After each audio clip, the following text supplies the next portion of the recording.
Chancellor Lee here. Hey, here with my dear friend David House.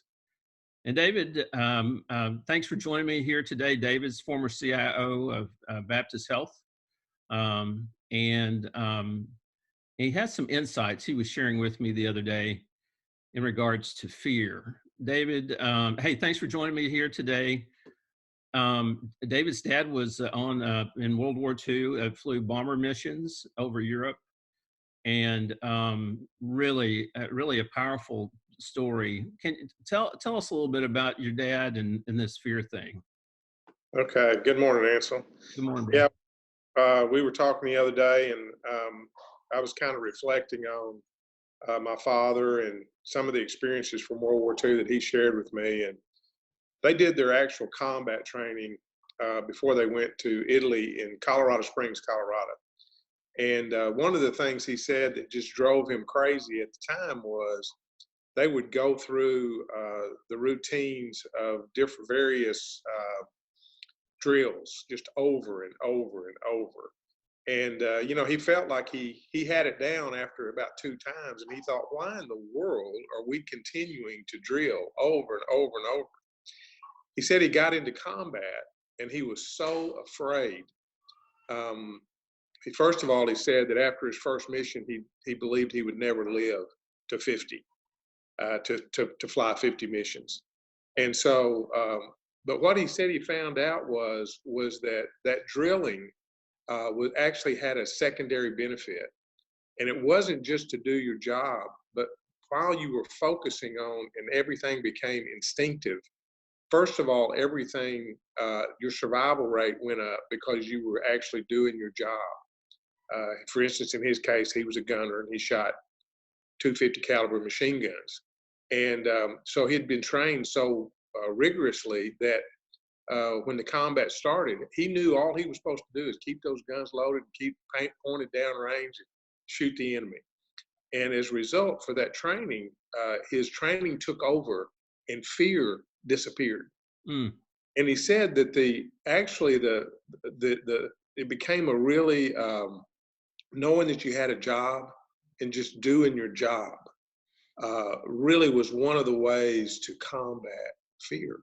Mm. So one of the things I would say today is if people, and I realize everybody's jobs are probably very disruptive right now. You and I, we would be meeting in a coffee shop. Instead, you're at your house and I'm at my house. But a lot of people are very fearful today. They're fearful about the uncertainty of tomorrow. Is the world going to melt down? Are they going to have a job? Are they going to die of a virus? And then the fear goes all the way to their parents, their kids, and everyone else. Yeah. So here's what I would say. If you've got a job, do it. Try to focus on the things that you know are positive. Get up every morning, take your shower, brush your teeth, get to work, and turn this thing into a pattern that will keep your mind busy. Yeah. The other thing I would be remiss if I didn't mention this too, is the other thing is to remember that God is in control. Mm. There are no surprises to God. God knew about the coronavirus long before we did. Mm. So you can be certain.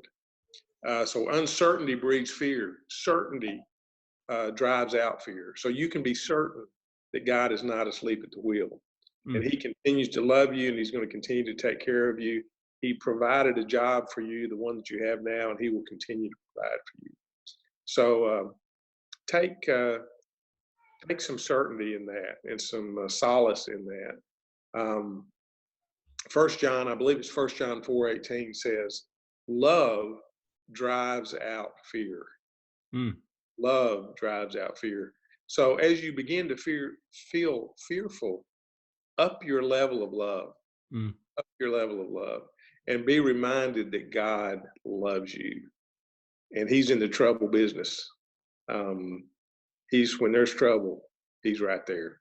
So I hope all that helps you guys as you think through about uncertainty and fear in your own life. Do your job, depend upon God. David, thank you so much. Those are words that mean so much to me, and I think are most pertinent in our world today. And just echo that. And thank you for who you are. And thanks for sharing this with us today. And hey, you guys, if you have any questions or any thoughts or you want to reach out, please direct message me on my media and I'll follow up just as soon as I can. Thanks so much, David. Thank you, brother.